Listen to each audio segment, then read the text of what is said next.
రంగనాథ్ బాబు గారు, 2,00,00,000 మళ్ళీ చెప్తున్నా, 2,00,00,000 అప్పు ఇవాళ 2014 నుంచి 2025 10 ఎన్డీఏ ప్రభుత్వం చేసిన అప్పు.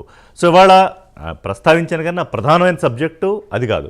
ఈ రాష్ట్ర ప్రభుత్వాలు ఒకళ్ళ మీద ఒకళ్ళు చేసుకుంటున్న ఆరోపణలు. ఇప్పటిదాకా 6-7 శ్వేతపత్రాలు విడుదల చేశారు గౌరవ ముఖ్యమంత్రి చంద్రబాబు.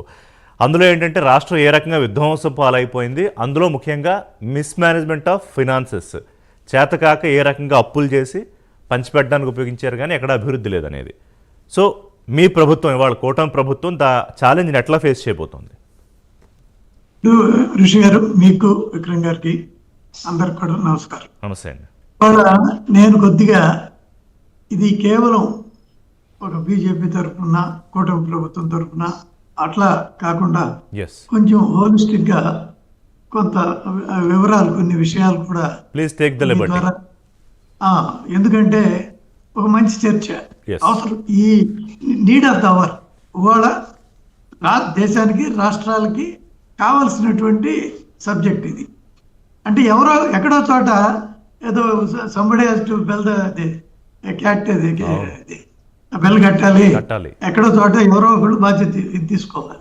సరే, కానీ వాళ్ళ విషయం ఏంటంటే మనం ఆంధ్ర గురించి ఫస్ట్ తీసుకుని తర్వాత మిగిలిన రాష్ట్రాల్లో దేశం వెళ్దాం.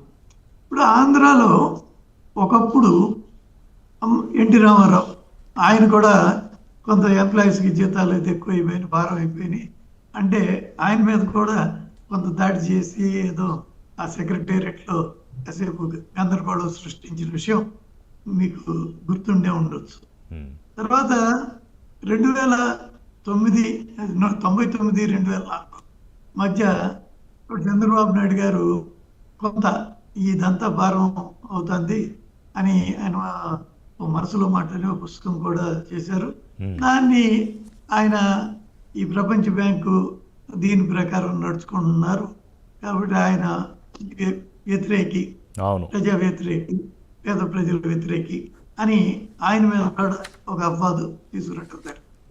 ముఖ్యంగా 2004లో రాజశేఖర రెడ్డి గారు ఒక శక్తికి మించిన హామీలు, ఎస్పెషల్లీ రైతులకు ఉచిత కరెంటు, తర్వాత ఈ ఆరోగ్యశ్రీ అవి ముందు ఇచ్చారు, తర్వాత ఇచ్చారు, నాకు గుర్తులేదు. చేసి ఫీజు రీఎంబర్స్మెంట్ అని చేశారు. అయితే ఆయనకి అదృష్టంగా ఆ కాలంలో 2004-2009 మధ్య ఎకానమీ చాలా బూమ్ అయింది, విపరీతమైన ఒక లిఫ్ట్ వచ్చింది.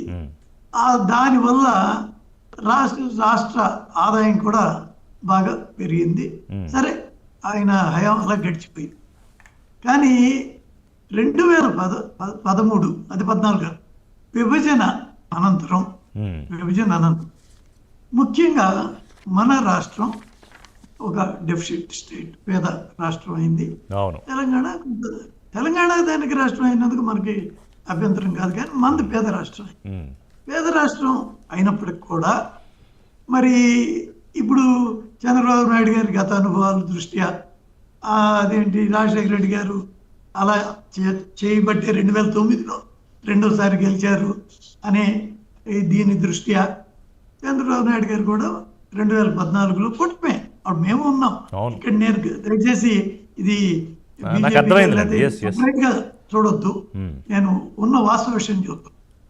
అప్పట్లో ఈ రైతు రుణమాఫీ, లేకపోతే డ్వాక్రా రుణమాఫీ, లేకపోతే ఇలాంటి ఆయన మన ఎంప్లాయీస్కి 43% ఫిట్మెంట్, ఇవన్నీ నిజంగా మన రాష్ట్ర ఆర్థిక పరిస్థితిని బట్టి చూస్తే అది చాలా భారమైనటువంటి విషయాలు. ఈ రోజు కూడా దేశంలోని దాదాపు, నాకు తెలిసి మీరు ఎంక్వైరీ దానిలో తీసుకోండి, ఏ రాష్ట్రం కన్నా కూడా ఆంధ్ర రాష్ట్రంలో ఎంప్లాయీస్ జీతాలు ఎక్కువ ఉండే ఉంటాయి. అంటే ఒక పక్కన డెఫిసిట్ స్టేట్, సెంట్రల్ గవర్నమెంట్ నుంచి గ్యాప్, డెఫిసిట్ ఫిల్ అయితే కానీ నడవలేని పరిస్థితి, అప్పులు చేస్తే కానీ నడవలేని పరిస్థితి, అయినా కానీ రాష్ట్రానికి భారం. ఇది ఒక ఎంప్లాయీసే కాదు, పథకాలు. ఈ పథకాలకు వచ్చేటప్పటికి ఈ 2019లో జగన్మోహన్ రెడ్డి గారు వచ్చినాక ఇక స్కై ఇస్ ద లిమిట్ అన్నట్టు ఆయన నవరత్నాలు అని చెప్పి మరి మేజర్ భాగం అంతా కూడా దానికే వాడటం జరిగింది. అవును. వాళ్ళ ఈయన అంతకన్నా ఎక్కువ ఇస్తాను అని చెప్పి మళ్ళీ ఈ వాళ్ళ అధికారంలోకి రావడం జరిగింది. అది ఇవ్వటం అనేది అంత తేలికైనటువంటి విషయం కాదు.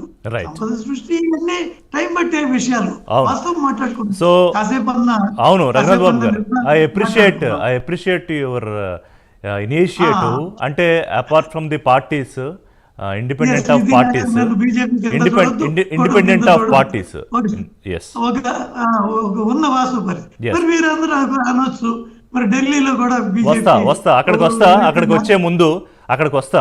వచ్చే ముందు విక్రమ్ గారితో ఒకసారి మాట్లాడదాం.